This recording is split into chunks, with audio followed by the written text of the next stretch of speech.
where it had been directed to make a fresh tendering process for the printing of presidential ballot papers, but the Court of Appeal has said that consider the timelines, then this particular matter cannot be upheld because the election date is August 8th, and we're only remaining with 18 days to the election date. And they've said also that public participation is not mandatory when it comes to direct procurement in some of those purchases, as long as the process appears to be above board, and also NASA did not come out and show that whether IABC was biased in the idea of giving Al Ghurair this particular tender to print ballot papers. And also the Court of Appeal did hold that this particular tender was not to be split. Now, joining me is lawyer Paul Mwangi for the National Super Alliance, just to give me a response on this particular ruling by the Court of Appeal. Wakili Mwangi, what's your take on the ruling? We are not happy, of course, with the way it has turned out.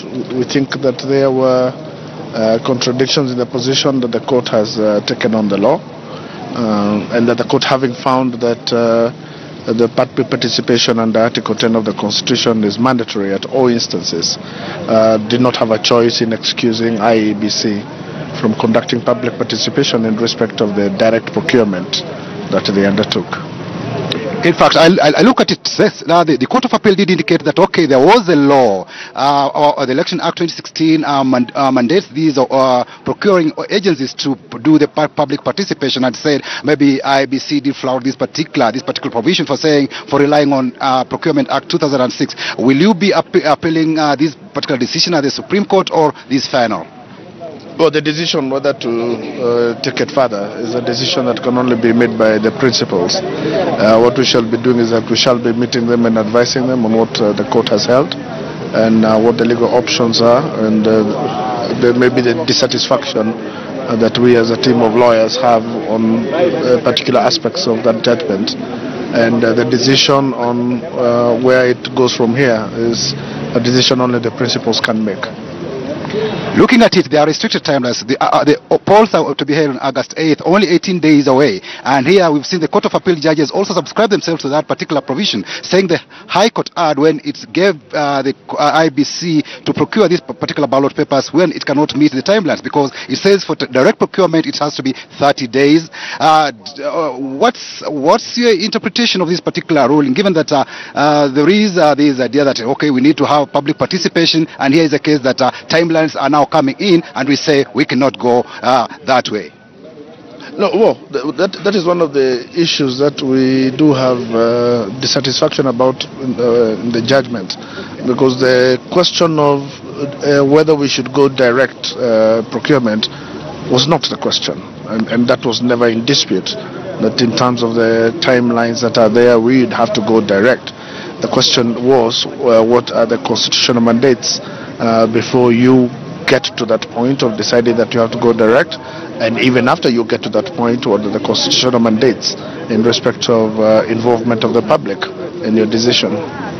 Thank you, Wakili Paul Mwangi. Now, also joining me is one of the lawyers who was representing the Third Way Alliance. We've had the ruling, and you are also said here that your client, Ekuru Aukot, was not consulted when it came to the procurement of presidential ballot papers. What's your take after the Court of Appeal ruling? Thank you, Memo. You remember that the High Court actually declared that my client, Dr. Ekuru Aukot, was not consulted when the other participants in these elections were consulted. And it is on that point that the High Court declared that we could not have sufficient public participation without involving other stakeholders. And when we came to the Court of Appeal, our submissions have been disregarded in totality. In fact, there has been no holding whatsoever from the Court of Appeal in respect to that issue. So we are wondering how come the Court of Appeal did not even bother to disagree with the High Court on that issue, because it remained silent on that issue.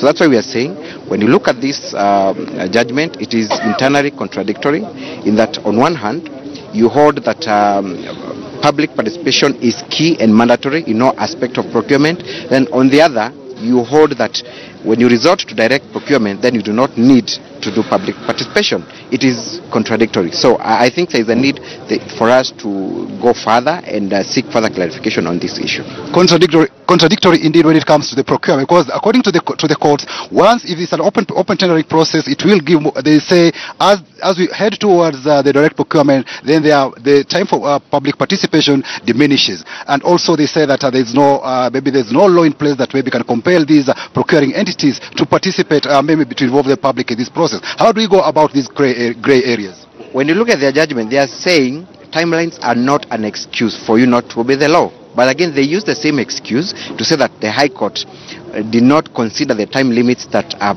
provided for in the Procurement Act. So that's what we are saying. It's a contradictory.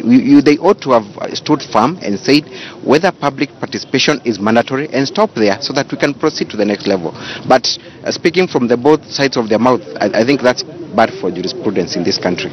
Thank you so much. That has been at least some of the responses from the Court of Appeal ruling which has been made this afternoon, where the Court of Appeal did set aside the High Court ruling that had required IEBC to procure afresh the printing of the presidential ballot papers, aside from the 5 that are now being printed by the Al Ghurair printing firm in Dubai. From the Supreme Court of Kenya, I'm Patrick Amimo, back to the studio.